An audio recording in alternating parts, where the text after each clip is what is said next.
Hello learners, welcome to my channel eliter knowledge. आज हम theory of production का last topic करने जा रहे हैं, जिसमें हम डिस्कस करेंगे डिफरेंस के बारे में। डिफरेंस क्या होता है? Law of returns to factor, जिसे हम लॉ ऑफ वेरिएबल प्रोपोर्शंस भी कहते हैं, और law of returns to scale के बीच में क्या डिफरेंस माना जाता है।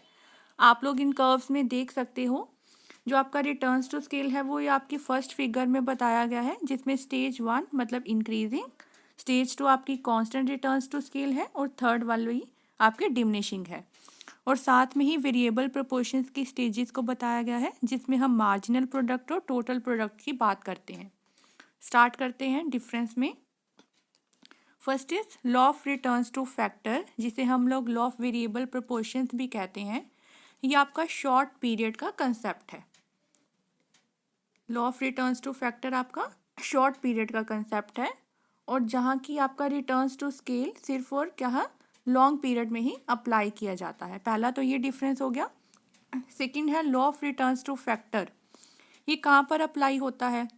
जब सिर्फ एक factor of production he variable होता है, मतलब जब हम एक फैक्टर ऑफ प्रोडक्शन को ही चेंज करते जाते हैं और बाकी सारे फैक्टर्स ऑफ प्रोडक्शन आप कांस्टेंट रखते हो। लेकिन रिटर्न्स टू स्केल में क्या होगा? लॉन्ग पीरियड ऑफ टाइम है, आपके पास लंबा समय है कि आप फिक्स्ड फैक्टर ऑफ प्रोडक्शन इसमें कोई होता ही नहीं है। मतलब सारे के सारे फैक्टर्स ऑफ प्रोडक्शन इसमें वेरिएबल होते हैं, जिसको हम लोग चेंज कर सकते हैं। Third one is law of returns to factor are due to one factor only, मतलब ये सिर्फ एक फैक्टर पे ही डिपेंड करता है। जिसमें हम एग्जांपल लेते थे लैंड और लेबर की। लैंड को हम लोग फिक्स्ड मानते हैं और लेबर को ही चेंज करवा रहे थे। यहाँ पे लैंड अगर 1 हेक्टेयर है, सिर्फ लेबर को ही चेंज करवा रहे थे, तो मतलब डिफरेंस किस में आ रहा था? लेबर की क्वांटिटी में। तो इसी वजह से एक फैक्टर की वजह से ये हैपन होता है। लेकिन जहाँ पर रिटर्न्स टू स्केल है, ये सारे फैक्टर्स को चेंज करके ही सेम प्रोपोर्शन में करके हैपन होता है। जैसे आप ले लो लेबर एंड कैपिटल, तो लेबर भी चेंज हो रही है और कैपिटल भी चेंज हो रही है सेम प्रोपोर्शन में, मतलब सेम सेम डिफरेंस में चेंज हो रही है, तब आपको ये देखने को मिलता है। अब हम टेबल की हेल्प से देख लेते हैं।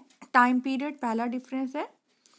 टाइम पीरियड इसमें क्या होता है? शॉर्ट पीरियड, और इसमें होता है आपका long period. Variable and fixed factor. Variable proportion में क्या होता था कि आपका वेरिएबल फैक्टर सिर्फ एक होता था, बाकी सारे फिक्स होते थे, और फिक्स फैक्टर हमेशा फिक्स ही रहते हैं। और रिटर्न्स टू स्केल में क्या होता है कि सारे के सारे फैक्टर्स ही आप लोग चेंज कर सकते हो। फिक्स्ड और वेरिएबल फैक्टर में कोई भी डिस्टिंक्शन नहीं होता है। ऑप्टिमम स्टेज हमने की थी।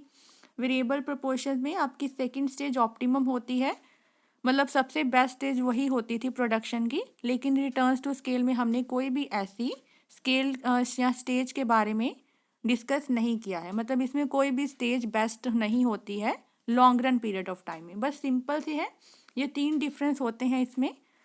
आई होप आपको क्लियर हो गया होगा। अगर वीडियो पसंद आई हो, इस चैनल को ज़रूर सब्सक्राइब कीजिए, like share and comment and press the bell icon, ताकि हर वीडियो की नोटिफिकेशन आपको टाइम टू टाइम मिलती रहे।